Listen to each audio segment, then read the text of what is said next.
Now, as Child Protection Week comes to an end, we're now joined in studio by Craig Wilkinson, who's a founder of Father a Nation, which equips men to be good fathers, amongst other things. It's sad that we have to have, first of all, welcome. Thank you very much for joining us. Good to be here. It's sad that we have to have a Child Protection Week, but important that we highlight these issues because often the most vulnerable don't have a voice. So take us to how Father a Nation came into being. What was the need that you identified that you thought, we've got to do something? It was a fascinating start. We started off working in poor communities in the area of economic development. And I mean, poverty, as you know, is a massive issue in South Africa. And the more we got into poverty alleviation and enterprise development type work, the more we realized that poverty is a major issue, huge and devastating, but it's not the biggest issue. The biggest issue we found was families are falling apart. And we found that the biggest issue in families falling apart and the family unit and society crumbling in that fashion was absent fathers. And as we discussed earlier, not necessarily absent just in body, but fathers that are present but not engaged and fathering actively. And so we saw a real need to actually restore men to be fathers, role models, mentors, just good men.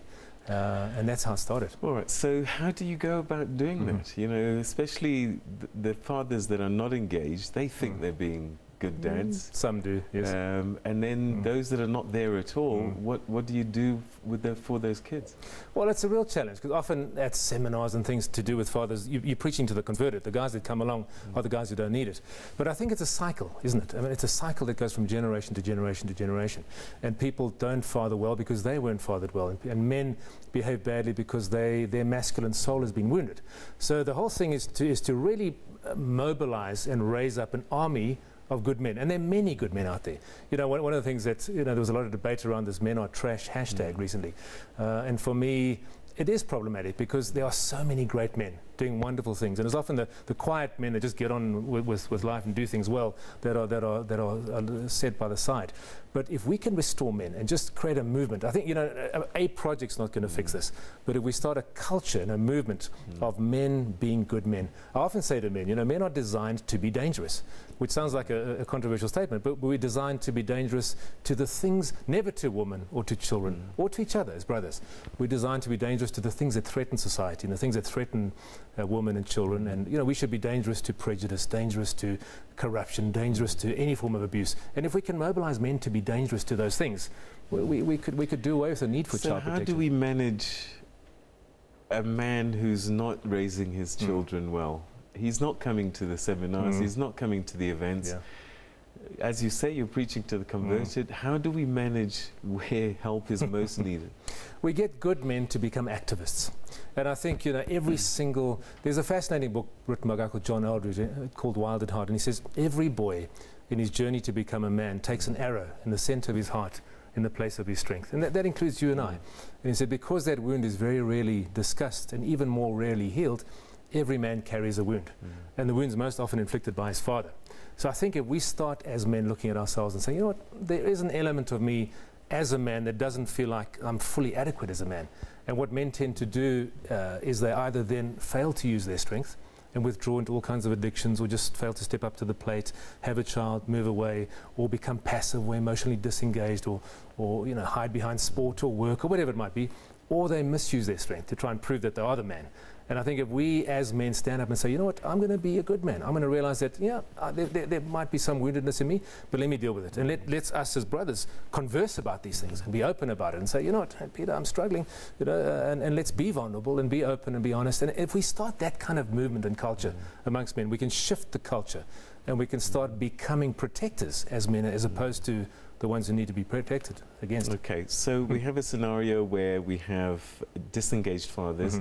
Then we have completely absent fathers. Single moms are busy trying to be mom and dad. But there's even another layer, which is really unfortunate. I read somewhere recently that there are more than 100,000 children that are in child-headed households. Is there a role for fathers to step in to help those kids? Very much so. I think we're living in a country and a society where it's not enough just to father your own children, your own biological children, that we need to step up and be mentors and role models. I mean, there's such an incredible dearth. I've done a lot of work with single moms, and they are heroines who struggle deeply.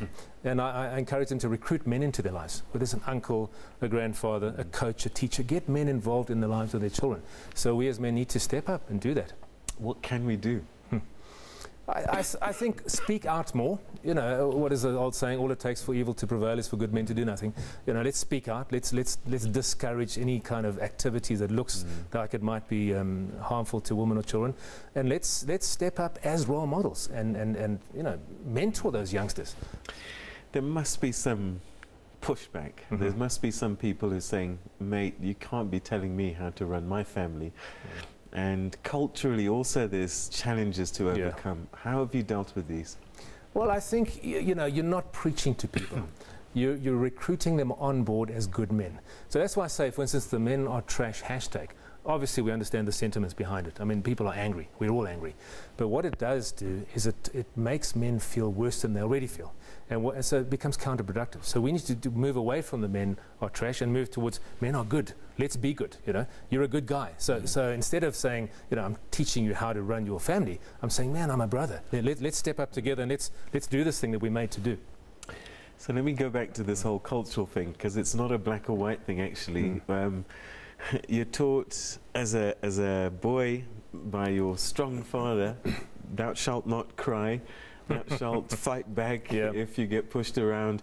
So there's all of this messaging that becomes imprinted in us, and it plays out later on in life. How do we change that message when it's been passed down for generations? Well, and that's universal, as you say. That's not black and white. I mean, that's not even South African. That's international. I think the key is that there are many faces to manhood, aren't there? There's the warrior face. There's the time when you and I need to not cry and step up and be the man and take it on the shoulders and take it on the chin. But there's also the friend and the lover face as well. And if we allow men to be fully man, we can say you can be that warrior. You know, there are times when you got to suck it up and just do it. But there are also times when you need to be vulnerable. And we teach vulnerability as a strength. You know, if you're vulnerable as a man, it actually makes you much stronger because you believe in who you are as a man. Therefore, being vulnerable doesn't detract from your manliness. So it again goes back to the woundedness. A man who is fearful of being vulnerable is a man who doesn't feel he's adequate. So any sign of weakness or vulnerability shows that I'm less than a man and that I can't deal with. And that's what we need to. If we don't father the nation and do it urgently, what are the consequences that we're seeing and are likely to still play out? I think they're dire. Dire. I've long said that South Africa is raising an army of sociopaths. And that's what we're seeing. You know, a boy particularly, he grows up in an environment where he's not fathered, not validated as a man, not shown boundaries, not taught how to be a man, how to respect himself and others, can become a very dangerous individual. In fact, the research is showing that the portion of one's brain physiologically that's responsible for empathy doesn't form. And therefore someone can shoot you for your cell phone, go and have a Coke and not feel a single thing. So the consequences are severe if we don't get this right. We're raising an army of sociopaths. Okay, Craig and we're seeing it playing out. Unfortunately, we've run out of time, but thank you very much indeed for being one of our last guests on Child Protection Week, but a very important guest because I think we sometimes underestimate the power and the value of fatherhood. Very much. Thank you so much, Craig. Thank you.